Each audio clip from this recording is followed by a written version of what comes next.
Assalamualaikum warahmatullahi wabarakatuh.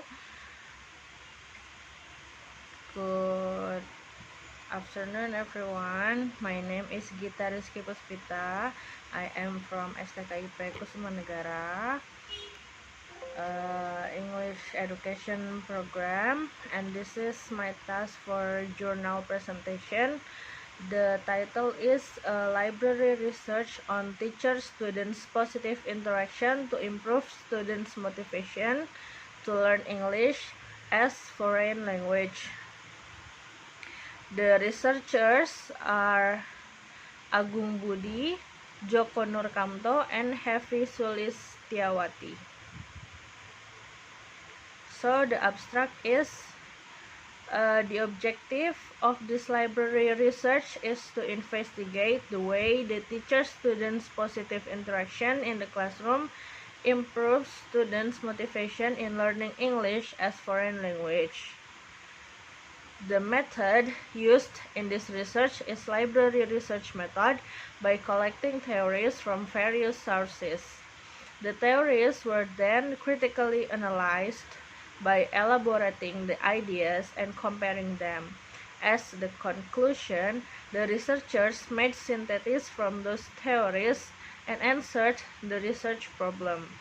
The finding of the research is that teacher-students positive interaction can improve students' motivation to learn English as foreign language.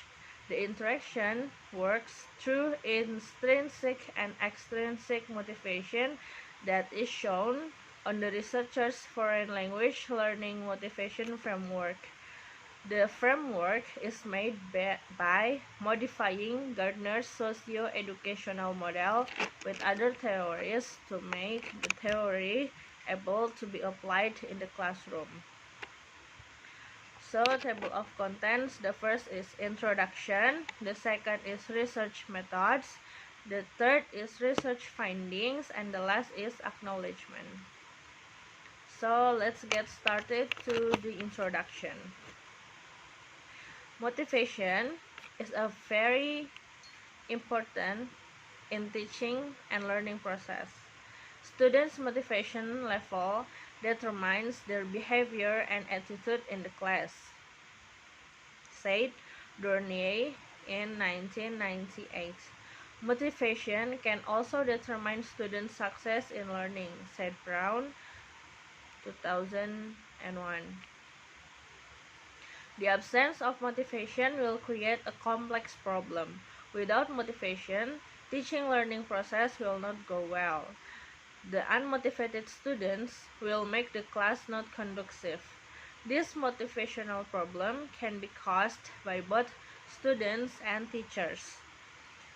Tosalis and Nakula in 2012 say that students' motivation is low because of incapable of the students' social condition and the students' belief. In the other hand, the way the teacher teach or teacher's creativity and method used determine the students' motivation level.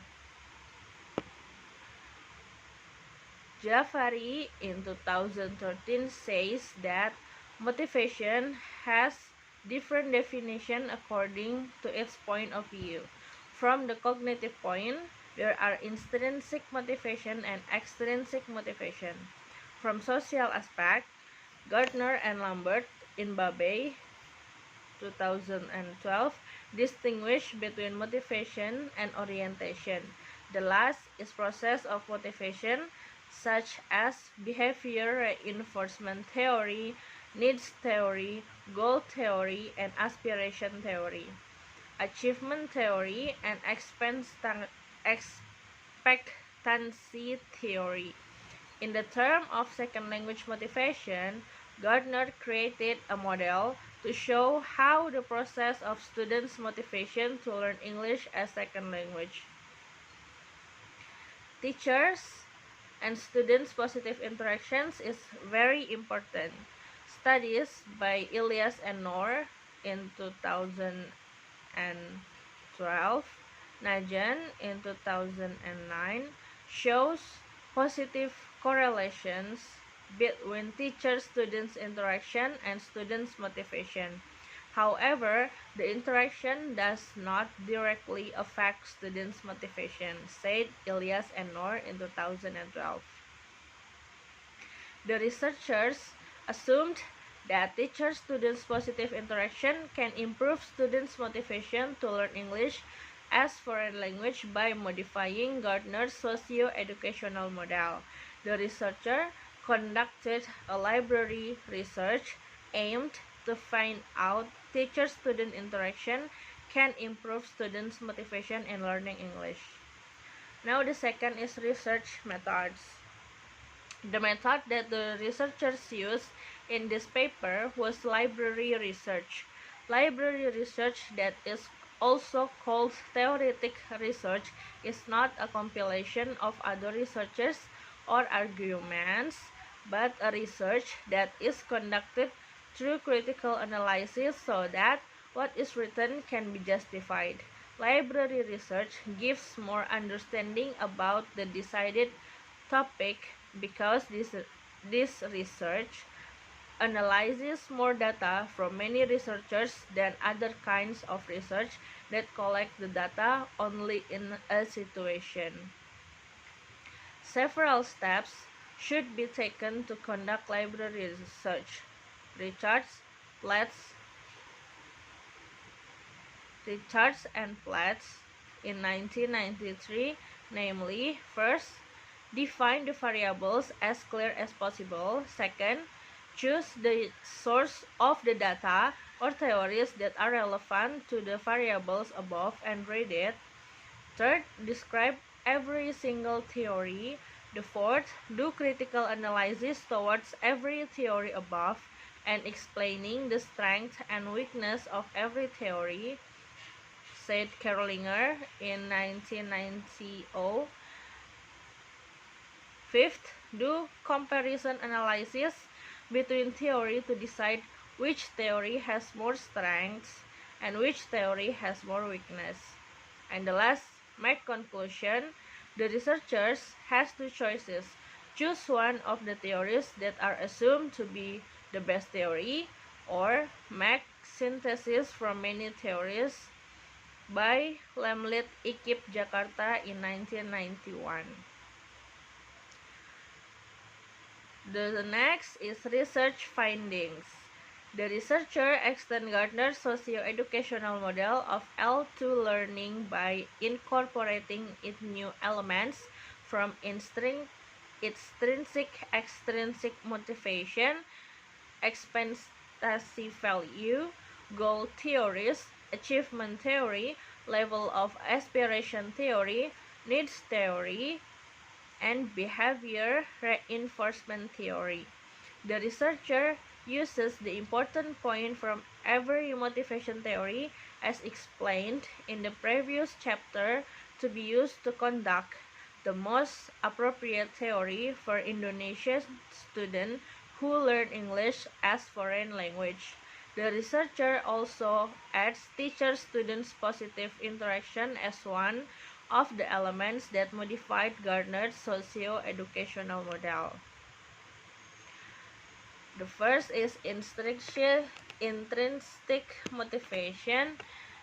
So many researchers assume intrinsic motivation is better than extrinsic motivation.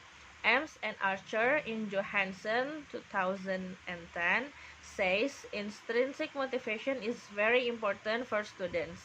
The students who have intrinsic motivation will learn in more advanced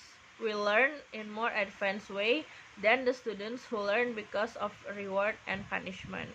The second is extrinsic motivation. The extrinsic motivation is quite different from intrinsic motivation. Teachers should first know the kind of the student's external motivation. The researchers suggest Gardner's concept of integrative and instrumental orientation can be categorized as extrinsic motivation. How to develop intrinsic motivation? Developing instinctive motivation can be done by establishing positive classroom atmosphere that invites the students to learn. The researchers assume Maslow's hierarchy of needs can be applied in creating this motivating classroom atmosphere. And how to develop extrinsic motivation? The researchers suggest that generally Indonesian students rarely think to go abroad, neither for educational purpose nor travel and immigration. Therefore, in this study, the researcher agrees that instrumental motivation is more dominant for EFL learners, especially in Indonesia. This is the diagram of intrinsic motivation model. So teachers, student positive interaction. First is correction, and then to help the anxiety, and then the teacher gives safety needs, and then deficiency needs. And the second is turn allocation and manage student stress, acceptance, love needs, and deficiency needs. And the third is praise and free choice, appreciation and respect, esteem needs, and all the safety needs, love needs, and esteem needs go together to deficiency needs, and then create a positive classroom atmosphere, and then that is called intrinsic motivation. Conclusion. Based on the discussion above, there are two conclusions obtained. First, to solve motivational problem that occur in the classroom, teacher should first understand what kind of motivation the students have. The kind of students' motivation is not the same in different countries because the students' motivation is strongly influenced by their environment. By knowing the kind of students' motivation, then the teacher will be able to develop the most appropriate strategies to be applied in the classroom. Based on the discussion above, teacher-students positive interaction can work through both intrinsic and extrinsic motivation. The teacher-students positive interaction's role is to manipulate students' motivation by influence their